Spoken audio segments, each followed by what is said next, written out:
Hello guys! Ayan, welcome back to my another video.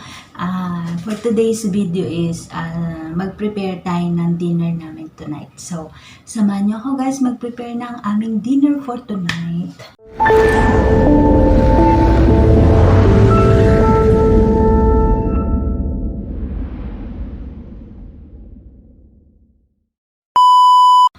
And the first dish, normally ang aking niluluto is 4 dish.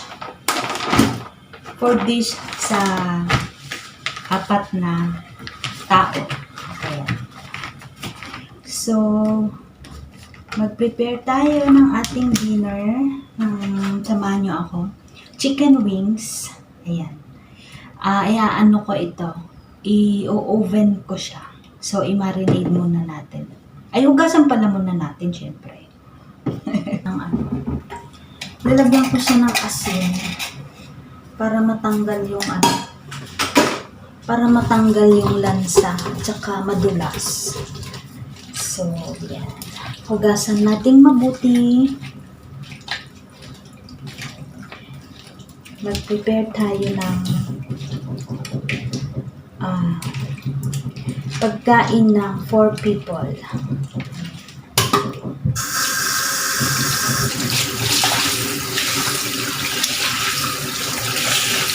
Ito ang aking first dish.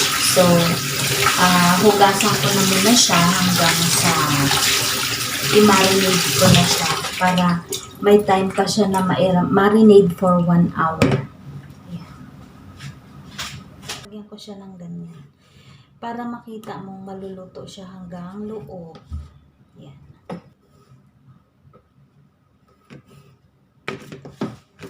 Ganun. I-oven natin siya. Ganito yung ginagamit ko na pang marinade guys. Masarap siya. Tapos dadagdagan ko na lang siya ng ketchup. Masarap ito pang marinade. May konti pa. Ang sugar. Yan. Ay, and the pepper tsaka ito. Chicken powder. Ayun.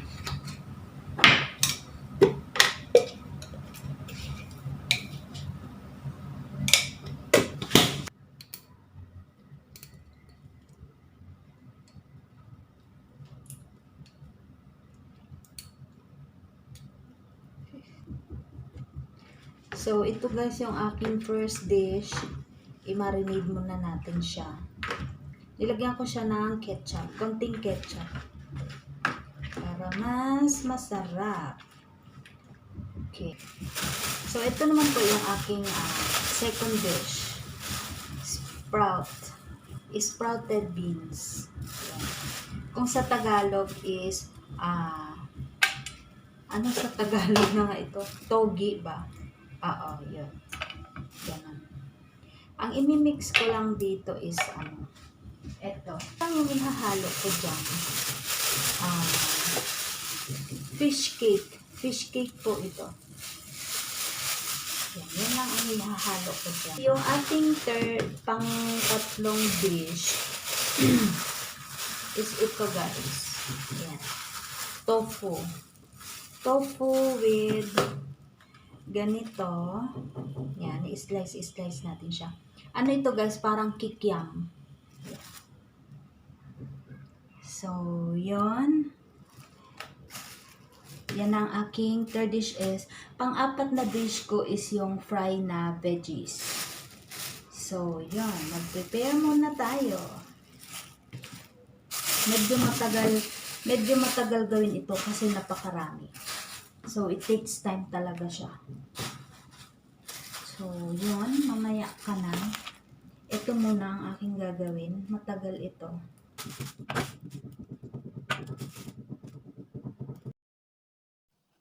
So, ito nga guys yung aking mga iluluto na prepare ko na. Ayan yung ating sprouted na munggo. Ayan, sprouted beans. Ayan. At tomato with potato. Ayan, nagkabaliktaran na yan ang para sa ating soup. At may kasamang luya.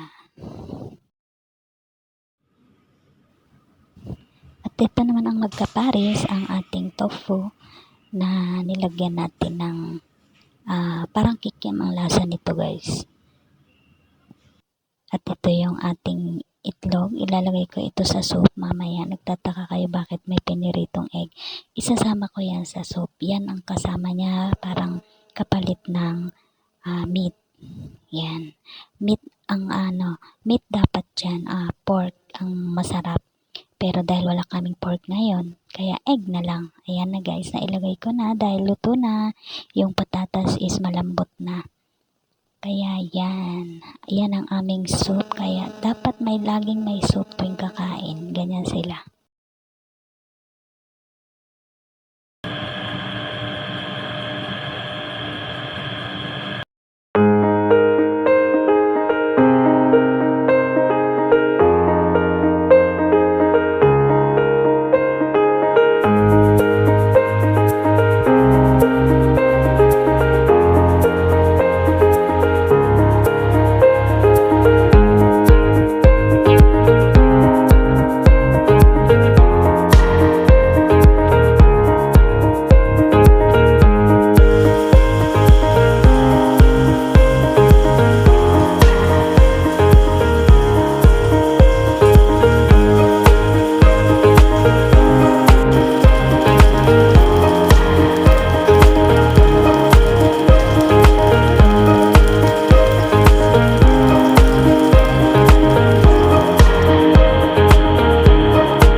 So yun guys, thank you so much sa pagsama niyo na naman sa aking another video. Ayan. At sana po sa mga bago, ayan, please subscribe and hit mo na rin po ang notification bell para updated ka po sa mga susunod ko pang mga video. So thank you so much guys for watching and ingat po kayo palagi. God bless everyone. Bye!